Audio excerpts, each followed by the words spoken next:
How did you start the initial interview process then? How did all of that build up into, I guess, your first interview? Also, how many interviews did you have to go through to finally get your foot into a San Francisco team? Oh boy.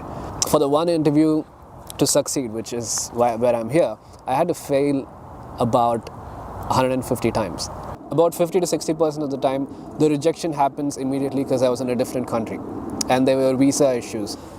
So most of my applications get rejected at that level. Is this to Uber, but also other places as well?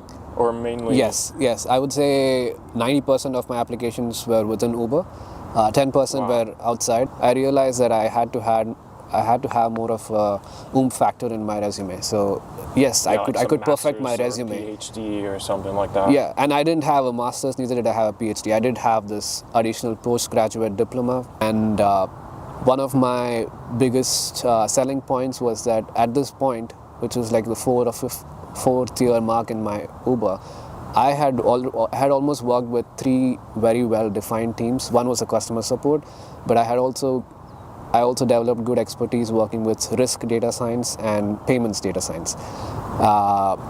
And so my breadth of knowledge inside the company was growing, which ultimately became my strong point. Do you think it got to a point where you had too much breadth to ignore?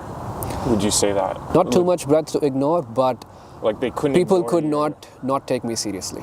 Yeah. Right? Okay. My resume was getting powerful by the day.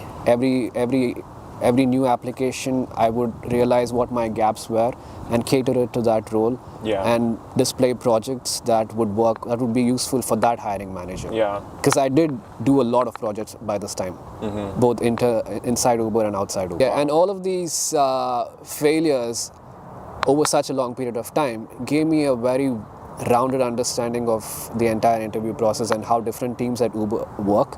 Because while I was interviewing for different teams, I was also preparing for that team, which expanded my breadth of knowledge about that team's functionality and how it contributes to Uber. Yeah. But I was able to get through those interviews because of the expertise that I had built, and the capabilities I had built. Journey as well, I have to say. That's the most relentless journey I've probably ever heard from anyone I know, dude. So really congratulations.